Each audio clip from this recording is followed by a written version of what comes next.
আসসালামু আলাইকুম আরহামতুল্লাহি বারাকাতুহু। সুপ্রিয় দর্শক মণ্ডলী, আশা করি আল্লাহ রাব্বিল আলামিনের অশেষ মেহেরবানি এবং তার দয়ায় আপনারা সকলেই ভালো আছেন। হজরত ইব্রাহিম আলাইসাল্লাম তার প্রিয় পুত্রকে কত বছর বয়সে কোরবানি করেছিলেন এ নিয়ে ঐতিহাসিকদের মধ্যে মতভেদ আছে। কোনো কোনো ঐতিহাসিক মনে করেন তখন হজরত ইসমাইলের বয়স ছিল 8 বছর, কারো মতে 9 বছর, আবার কারো মতে 12 বছর। তবে আসল কথা হলো ইসমাইল আলাহিসাল্লামের কৈশোর অবস্থায় তাঁকে কোরবানি করা হয়েছিল।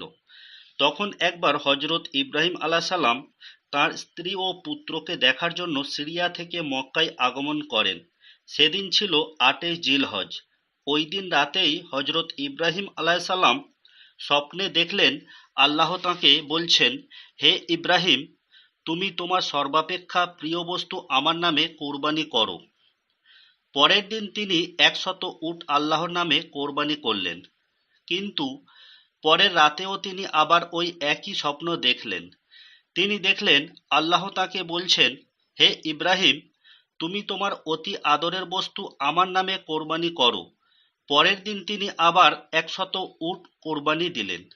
পরের রাতেও হজরত ইব্রাহিম আলাইসাল্লাম একই স্বপ্ন দেখলেন। তাই সকালে ঘুম থেকে উঠে বারবার চিন্তা করতে লাগলেন, আমার সর্বাপেক্ষা প্রিয় বস্তু কি। তিনি অনেক চিন্তা করার পর বুঝলেন তার সর্বাপেক্ষা প্রিয় বস্তু পুত্র ইসমাইল। তিনি প্রাণের পুত্র ইসমাইলকে কোরবানি করার জন্য ইচ্ছা পোষণ করেন। ওই দিন তিনি হজরত হাজেরার কাছে বললেন, আমি পুত্র ইসমাইলকে নিয়ে দাওয়াতে যাব, কাজেই তুমি পুত্রকে ভালো করে গোসল করিয়ে ভালো জামা কাপড় পরিয়ে দাও। স্বামীর কথা শুনে হাজেরা বিস্মিত হয়ে বলল, সত্যিই কি আপনি ইসমাইলকে নিয়ে দাওয়াতে যাবেন? এরপর নিজ হাতে গোসল করিয়ে ভালো পোশাক পরিধান করিয়ে স্বামীর কাছে এসে বলল, ইসমাইল এখন পর্যন্ত কোথাও বাড়ির বাইরে যায়নি, তাই আমার একে নিয়ে খুব ভয় হয়। আপনি ইসমাইলকে সবসময় সাথে সাথে রাখবেন এবং তাড়াতাড়ি বাড়ি ফিরে আসবেন, না হয় আমি খুব চিন্তার মধ্যে সময় অতিবাহিত করব। হজরত ইব্রাহিম আলাইসাল্লাম অজু করে 2 রাকাত শোকরানার নামাজ আদায় করে জামার নিচে ছুরি এবং রশি নিয়ে ইসমাইলকে সাথে করে মিনার দিকে রওনা করেন।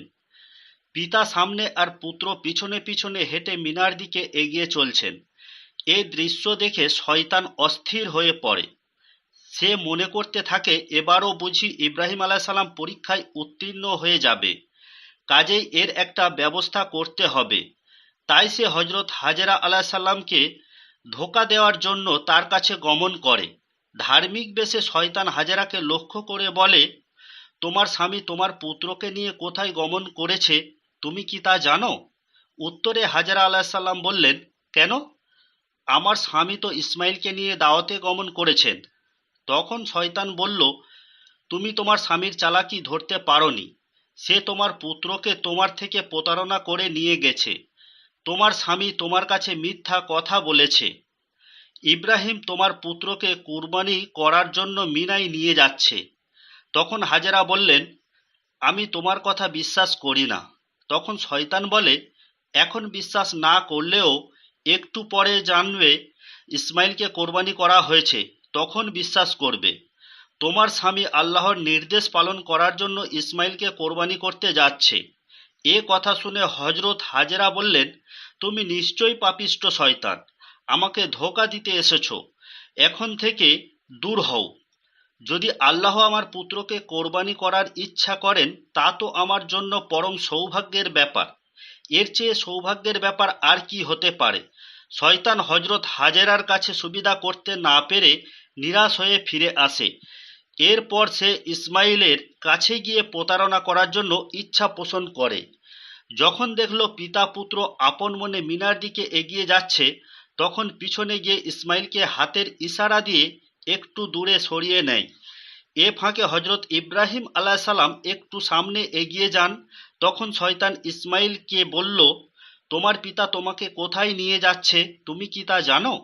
উত্তরে ইসমাইল বলল, আমরা তো দাওয়াতের জন্য গমন করছি। এ কথা শুনে শয়তান বলল, না, তোমার পিতা তোমাকে জবেহ করার জন্য নিয়ে যাচ্ছে। ইসমাইল বললেন, এ হতে পারে না। কোনো পিতা তার পুত্রকে হত্যা করতে পারে না। তখন শয়তান বলল, যদি আমার কথা বিশ্বাস না হয় তোমার পিতাকে পরীক্ষা করে দেখতে পারো। তোমার পিতা জামার নিচে দড়ি ও ছুরি লুকানো আছে। আল্লাহ তোমার পিতা ইব্রাহিমকে তোমাকে কোরবানি করার নির্দেশ দিয়েছেন, তাই তোমাকে কোরবানি করার জন্য মিথ্যে বলে মিনার দিকে নিয়ে যাচ্ছে। এ কথা শুনে ইসমাইল আলাইহিস সালাম বললে, পৃথিবীতে এত বালক থাকতে আল্লাহ কোরবানির জন্য আমাকে বাছাই করেছেন, এটা তো আমার সৌভাগ্যের ব্যাপার। তুমি কেন আমাকে এ ব্যাপারে ধোঁকা দিতে এসেছো? এখান থেকে তাড়াতাড়ি চলে যাও। এ বলে 7টি পাথরের টুকরা তুলে পাপিষ্ঠ শয়তানের গায়ে নিক্ষেপ করে। তাই ইসমাইল আলাইহিস সালামের এ স্মৃতিকে চিরদিনের জন্য স্মরণীয় করে রাখার লক্ষ্যে হজে গমনকারী সকল হাজি মিনায় এসে শয়তানের প্রতি আজও 7টি কঙ্কর নিক্ষেপ করে থাকেন। আর এ বিধান কিয়ামত অব্যাহত থাকবে। পাপিষ্ঠ শয়তানকে দূর করে দিয়ে হজরত ইসমাইল আলাইহিস সালাম দ্রুত গতিতে পিতার সাথে মিলিত হয়ে তাদের গন্তব্যস্থল মিনায় উপস্থিত হয়। মিনায় উপস্থিত হয়ে হজরত ইব্রাহিম আলাইহিস সালাম পুত্রকে তাঁর স্বপ্নের ঘটনা খুলে বলেন যে, আমি স্বপ্নে দেখেছি আল্লাহ তোমাকে কোরবানির নির্দেশ দিয়েছেন। এ বিষয়ে তোমার মতামত কি? পিতার কথা শুনে হজরত ইসমাইল আলাইহিস সালাম বললেন, আল্লাহ আমাকে কোরবানির নির্দেশ দিয়েছেন, এ তো সৌভাগ্যের ব্যাপার। আমি তাতে সন্তুষ্ট চিত্তে রাজি। আপনি তাড়াতাড়ি আমাকে কোরবানি করে ভাগ্যবান করুন। তবে আমাকে জবেহ করার পূর্বে কয়েকটি শর্ত আছে, তা আপনাকে অবশ্যই পূরণ করতে হবে। ইব্রাহিম আলাইহিস সালাম জানতে চান যে শর্তগুলো কি কি। তখন ইসমাইল আলাইহিস সালাম বললেন, আমাকে জবেহ করার পূর্বে আমার হাত পা ভালো করে বেঁধে নিন, যেন জবেহ করার পর অনিচ্ছাকৃতভাবে নড়াচড়ার সময় আপনার শরীরে রক্ত গিয়ে না লাগে, তাহলে আমি আল্লাহর কাছে অবাধ্য হিসেবে উপস্থিত হব। আর জবেহ করার পূর্বে আমাকে আপনি উপুর করে নেবেন, নইলে আপনার জবেহের সময় আমার চেহারা দেখলে মায়া লাগতে পারে, সে কারণে জবেহ করতে বাধা হতে পারে। তৃতীয় শর্ত হচ্ছে, জবেহ করার পর আমার রক্তমাখা জামা কাপড় খুলে আমার মায়ের কাছে দেবেন। তিনি আমার কাপড় চোপড় দেখে মনে সান্ত্বনা লাভ করতে পারবেন। হজরত ইব্রাহিম আলাইহিস সালাম পুত্রের শর্তগুলো শোনার পর তাকে ভালো করে শোয়ায়ে জবেহ করার জন্য উদ্যোগ নেন। এমন সময় আকাশের ফেরেশতা বলল, হে আল্লাহ, আপনি ইব্রাহিমকে এমন পরীক্ষায় ফেলবেন, কিভাবে সে এ পরীক্ষা থেকে উত্তীর্ণ হবে? আল্লাহ বললেন, তোমরা আমার মহিমা বুঝতে পারবে না। আমি ছুরিকে বলে দিয়েছি যেন ইসমাইলের কোনো প্রকার ক্ষতি সাধিত না হয়। হজরত ইব্রাহিম এবার পুত্রের গলায় ছুরি চালালেন, কিন্তু ছুরিতে ইসমাইলের গলা কাটে না। অনেক চেষ্টা করেও ব্যর্থ হন। বিরক্ত হয়ে ছুরি ছুঁড়ে ফেলে দিলেন, কিন্তু ইসমাইলের গলা কাটে না। আবার ছুরি এনে চেষ্টা চালায়, এবারেও তিনি ব্যর্থ হন। হজরত ইসমাইল পিতাকে বললেন, আপনি আমার চেহারা দেখার কারণে ছুরি চালাতে পারলেন না। আপনিও আমার ন্যায় আপনার চোখ বেঁধে নিন, দেখবেন ছুরি কাজ করবে।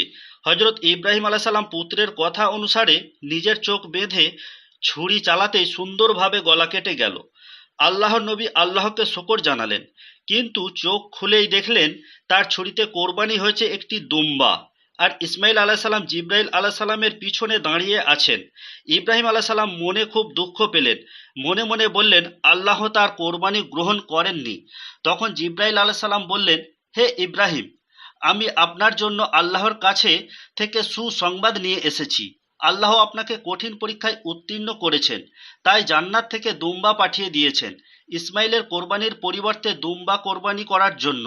তাই বিশ্বের মুসলমানরা 10ই জিলহজ ইসমাইল আলাইহিস সালামের স্মরণে পশু কোরবানি করে থাকেন। এদিকে হজরত হাজেরা আলাইহিস সালাম মহা চিন্তায় পড়ে যান। না জানি শয়তান কোনো প্রতারণা করে ইসমাইলকে কোরবানি করা থেকে বিরত রাখে। এমন সময় পিতা পুত্র আল্লাহর পরীক্ষায় উত্তীর্ণ হয়ে আপন ঘরে ফিরে আসেন। হজরত হাজেরা পিতা পুত্রকে ঘরে ফিরে আসতে দেখে আরো চিন্তায় পড়ে যান। তিনি মনে করলেন শয়তান ধোঁকা দিয়ে তাঁদের কর্মে বাধা দিয়েছে।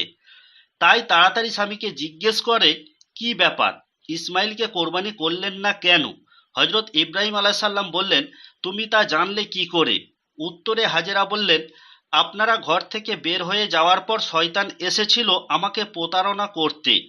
আমি শয়তানের কাছে তা শুনে তাকে তাড়িয়ে দিয়েছি। এরপর ইব্রাহিম আলাইহিস সালাম স্ত্রী হাজেরার কাছে সব ঘটনা সবিস্তারে বর্ণনা করেন। হাজেরা আলাইসাল্লাম আনন্দে আত্মহারা হয়ে পড়েন। তাঁরা আবার সবাই একত্রে মিলে আল্লাহর কাছে শুকর আদায় করেন তাদেরকে পরীক্ষায় উত্তীর্ণ করার জন্য। ভিডিওটি ভালো লাগলে লাইক দিতে পারেন, প্রচারের জন্য শেয়ার করতে পারেন, চ্যানেলটিতে নতুন হয়ে থাকলে সাবস্ক্রাইব করতে পারেন। আরও নতুন নতুন ভিডিও দেখার জন্য, পুরো ভিডিওটি দেখার জন্য ধন্যবাদ। সুস্থ থাকুন, ভালো থাকুন।